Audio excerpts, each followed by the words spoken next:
Batman The Outsiders issue 15, final book of the week. Brian Hill writing with Dexter Soy on the art. This is one that me and Matt usually talk about, but Matt's not here. He did send in his thoughts. This will probably be quite a quick discussion with myself. It's not really a discussion, I suppose, at that point. But it's this is ending at 17. This was issue 15, and it kind of feels like this is just kind of the setup for the final two-part finale, if you will, because this is very much a setup issue. Ra's al Ghul's in Japan.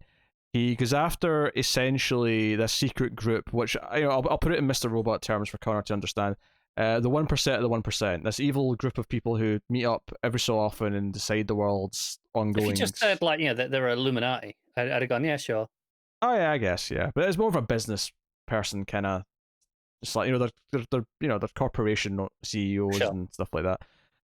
The art's gorgeous, of course. There's a lot of blues and greens and neons in the background as the outsiders arrive in Japan. And there's some stuff. Batman has to threaten this dude with robot arms. He has Sophia hold him upside down, off a crane. But basically, to get to the point where he realizes what they're doing. Again, the art's really good. There's this whole thing where they were talking about it last issue, but Jefferson using his electric magnetic kind of sense to try and locate the explosives, the device that Ra's al Ghul is going to use, and he's essentially sitting in like a sort of orb of electricity, and it's something that later on in the issue, when he's doing it in a grander scale, is gorgeous because he ends up with this giant, like, imagine the top of the Daily Planet with the globe, but the globe instead is like 10 times as big, but it's that of electricity with him floating in the middle. This gorgeous full page. Ra's al Ghul uses the network. One of the people in the 1%ers is like the owner of like a broadcasting system. So he broadcasts the world that he's about to, fix everyone, basically. And he's taking out Japan first. And the cliffhanger is just that Batman, appears, where they are, where Raz and his gang are, and because basically everyone else is like, what's going on? Something's coming. Someone disturbs us, and Raz is like the optimist, the detective, the fool. So the final page is this gorgeous full page of Batman standing at the broken window, the cape flowing in the wind, for the face off. So there's not a whole lot to say in that. It's just kind of putting all the pieces in place.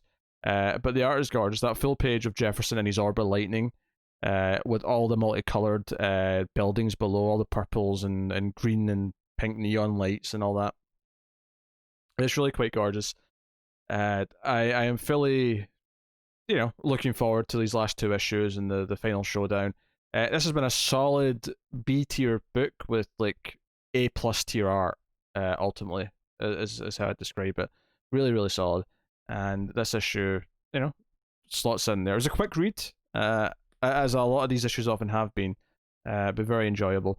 I think Matt was kind of in a similar vibe. His sounds a bit more negative in a sense, but he says, being honest, I read this the other night before bed and don't really remember exactly what happened, but I think I enjoyed it.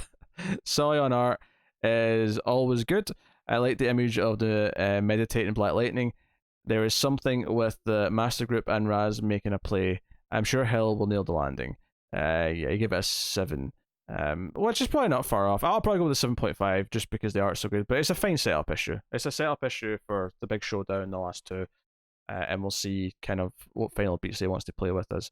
So, but yeah. And I do wonder, because there's been a couple of issues like this where they felt kind of moving things around, and I wonder if maybe extending it to the 17 issues from the original 12 that were planned is why there's a couple of issues that feel a little bit like this. But it could be. It could also be part of Hill's been very upfront that he's not sure he's suited for long form comics, like ongoing. And he said he does want to do more comics work in the future, but he'd rather be doing minis and maxis. Yeah. And he says in a perfect world he'll get to do a maxi with Duke and kind of finish off whatever he was setting up in this story. Yeah, that'd be cool if he gets a 12-issue book or something. Yeah. That moving pieces around could just be him not feeling 100% comfortable with the format. Very well. Given that it gets extended by 5 issues, and I wouldn't say there's been 5 like I feel this, there's been 1 or 2. So it's not like it's like all the extended. It's like he's basically just had to put in those 5 filler issues before he's ending. It's not like that at all. It's not. And Even this is still an enjoyable enough issue, but it definitely doesn't feel as packed with progression as a lot of the other stuff do. It's just one of those nature. We talk about a lot in TV. The moving the things around the chessboard episode, and some of those episodes are still perfectly enjoyable. Yeah. Often in a good show they are, especially if if you like the characters, you like the banter, whatever, then it's fine. They're just not the most exciting episodes, and it translates to comics as well. Where as long as the characters are still good, it can be an enjoyable issue to read. It usually takes a lot less time than an episode of TV as well, Yeah. for the commitment. Yeah, 7.5 from me.